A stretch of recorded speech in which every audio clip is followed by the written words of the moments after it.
అయ్యో కొందరిని మర్చిపోయిండ్రు అన్న, తప్పు కదనే, వాళ్ళకు కూడా ఉంటది కదా, మా పేర్లు కూడా చెప్తే మంచిగుంటని. సరే నేను చెప్తా.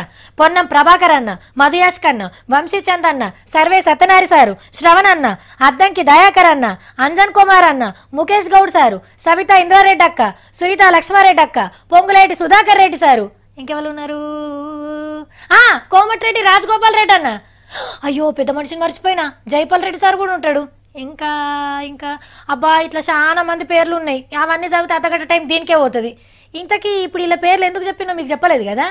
పెద్దలు జానారెడ్డి గారు ఏమన్నారో ఈ నుండి మొదలైతే మీరు ముఖ్యమంత్రి కావాలి సార్ అంటున్నారు. ఉత్తమ్ కుమార్ ముఖ్యమంత్రి కావాలి సార్. అర్థమైందా? నువ్వే సీఎం కావాలని జానారెడ్డి సార్ని, నువ్వే సీఎం కావాలని ఉత్తమ్ సార్ని, ఇట్లా ఎవరి ఫ్యాన్స్ వాళ్ళు ఒకటే తీర్ల బతిలాడుతుర్రట. అయ్యో మరి ఇద్దరు ముఖ్యమంత్రులు ఉండరు కదా, సమన్యాయం ఎట్లా జరుగుతుంది అని ఆలోచన చేస్తుర్రా. సార్లు మంచి అండర్స్టాండింగ్ మీద ఉన్నారు. జానారెడ్డి సార్ సీఎం అయినా ఉత్తమ్ సార్ సపోర్ట్ చేస్తాడట, ఒకవేళ ఉత్తమ్ సార్ సీఎం అయినా జానారెడ్డి సార్ సపోర్ట్ చేస్తాడట. కానీ వీళ్ళిద్దరు ఇట్లా ఎవరు సీఎం అయినా కోమటిరెడ్డి వెంకటరెడ్డి అన్ననైతే సపోర్ట్ చేయడు, ఎందుకంటే ఆయననే సీఎం సీట్ మీద కన్నేసిండు కాబట్టి. అందరూ కూడా కాంగ్రెస్ పార్టీ గెలవాలనేటువంటిది ముఖ్యమైనటువంటి టార్గెట్.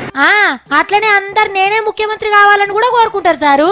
అవకాశం వస్తే అర్నక్క తయార్, 5 అడుగుల బుల్లెట్ పొన్నాల లక్ష్మణ్ ఎప్పుడో రెడీ, గీత దాటి గీతక్క ముంగడికొస్తది, జీవన్ రెడ్డి సార్ జీవంతా గుంజుతుంది, బట్టి విక్రమార్కుడు పట్టుబడతాడు, సాన్స్ వస్తే సంపతన్నున్నా అంటాడు, దానమన్న దరువేస్తాడు, షబ్బీర్ అలీ సారు శంగునెగిరి కూసుందామని చూస్తాడు, ఆఖరికి నేనే బాహుబలి అని మన అంబర్పేట హనుమంత్ అన్న కూడా ఉర్రికొస్తాడు.